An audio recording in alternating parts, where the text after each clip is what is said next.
Good evening, Houston. It's 8 p.m. on a Monday evening, so it must be time for Interchange. I'm your host, Lawrence Payne. Welcome to Interchange on KPFT 90.1 here every Monday at 8.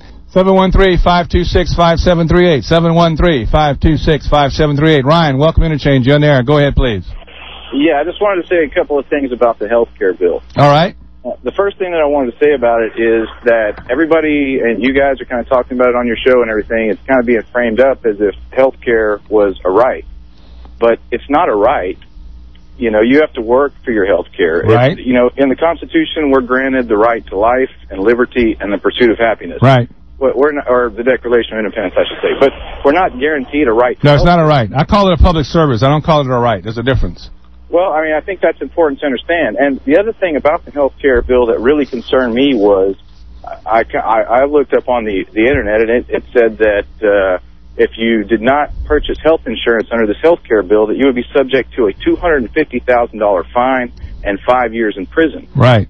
And to me, that seems really extreme, and it to me seems very much unconstitutional.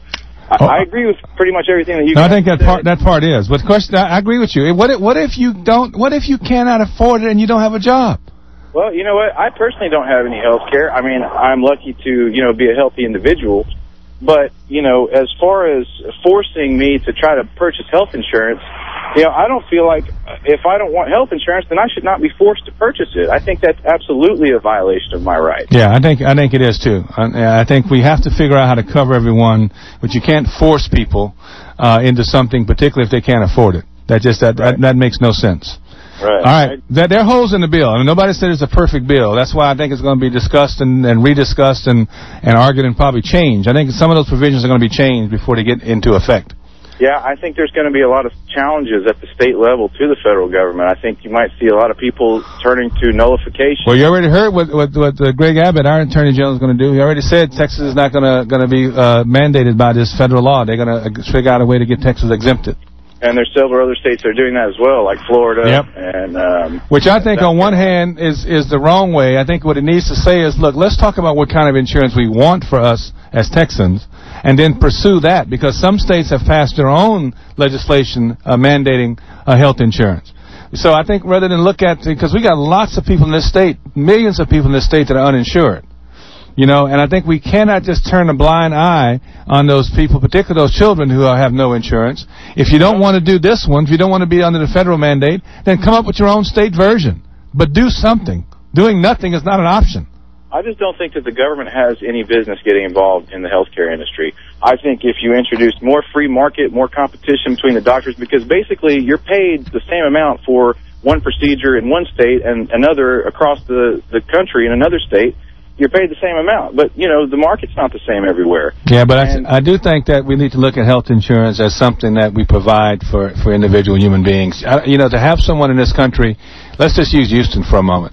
How can we have somebody die from the lack of health insurance or here in the city when we have the largest medical center in the world? There's just something wrong with that. There's just something basically wrong with that.